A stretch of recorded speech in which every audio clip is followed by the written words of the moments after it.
بسم الله. السلام عليكم وإن سلام أصحابتي ميل والبا joogtiin kusoo dhawaada channelkeena Bushra Cooking and Healthy. I hope inaad wada fiicantiin asxaabi caafimaad idin rajeyna meel walba joogtiin. Maanta waxaan rabaa inaan idinla share gareeyo sida gacmahaaga iyo lugahaaga si dabiici ah ku cadeyn lahayd adoo kiimika iyo wax oo dhib ku keenay isticmaalin oo natural bleaching ku siinayo. insha Allah gacmaha cadeysanayna iyo lugaha nadiifinayna.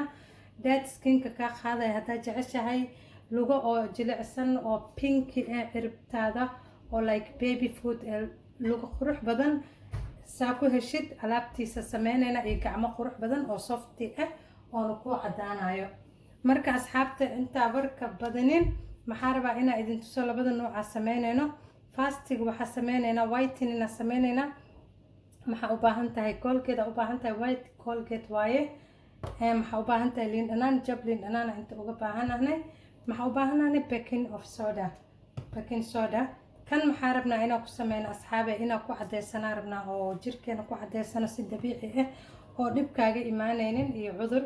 marka maxaa rabnaa inaan sameyno kan kaleeto scrub heesana meesha scrubka igu jiro waxa waaye waxa laga sameeyay honey iyo sokor laga sameeyay. waxa la dhahaa maxaa ku qoran where have you been all my life inta iga jirtay maxaa way la'aanta ma noolaan kari camal like body scrub la'aantiis waxa way kii kale.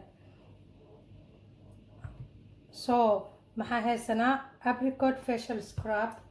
intan maxaa igu jiro refreshing face wash gel kan gacmaha ku dhaqanayna iyo lugaha. maxaa haystaa Nivea body lotion as a moisturizer. hadaa rabtid Nivea isticmaali kartaa, hadaa rabtid maxaa isticmaali kartaa asxaabta bahasha caadi u fiican tahay jojoba oil ama jojoba oil saa u taqaanid aad u fiican yahay. marka kana maxaa waaye serum waaye oo saliid aad u fiican tahay. so labadaas nooca sameynayna. hadaa kan haysanin maxaa isticmaali kartaa sokor brown iyo malaba isku darsan kartaa jirka ku nadiifinaysa. best scrub ever waaye. maxaa kula darsan kartaa saliid coconut oil. so asxaabta hadda anig kuwana haystaa diyaarka ah. marka waxaa bilaabanaynaa whitingkeena bilaabanayna. maxaa ka bilaaba Colgate-ka maxaa ku shubayaa wax yar Colgate ku shubayaa qiyaas anig kaligee waaye. so maxaa ku shubayaa liin dhanaan ku miirayaa jab liin dhanaan ku miira.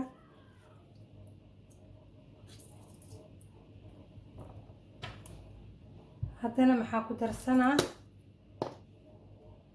qaada baking soda ku darsanaya. alaabtan waa isku walaaqaysaa maasha Allah ma laga sheekeyn karo. I hope inaad si fiican ii aragtiin. waa u jeediin muxuu usoo bixiyay abuur sidii kalarka camal laakiin kalar ma ahan asxaabta waxaan dabiici waaye.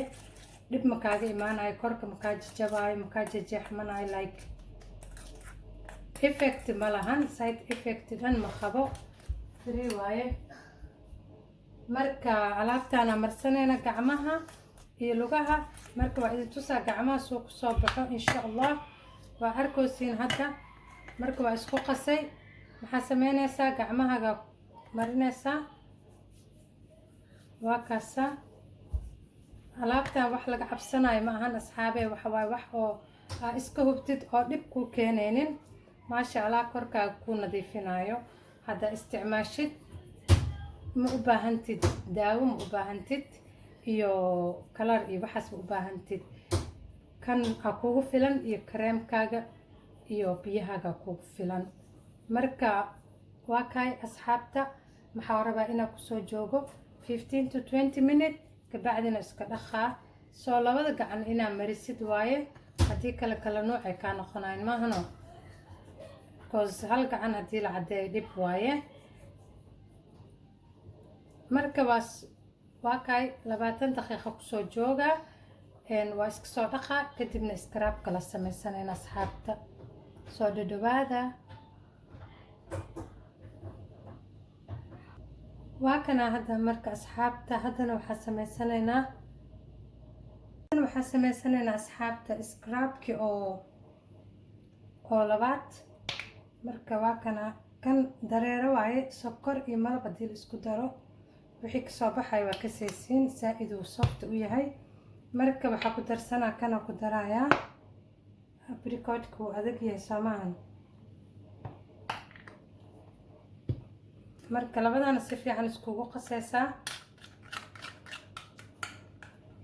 gacantii markii laga dhaqay baking soda-ka colgate-ka liin dhanaanta wuxuu noqonayaa gacantaada gacan wax culays saarnaayeen oo ka degeen haddana kana marsaneynaa insha allah waa kay kana waxa waaye inaad ku masaaj garaysid si fiican ugu masaaj garaynaysaa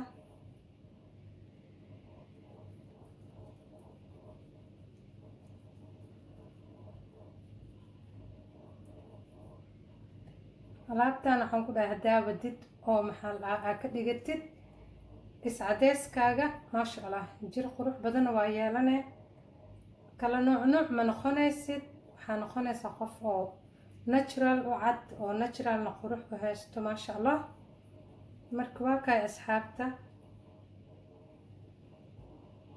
kan kala marsanayaa marka waa ku scrub gareynayaa asagana 10-15 minute ku dhaafaya kadibna waa isku soo laabanayna insha allah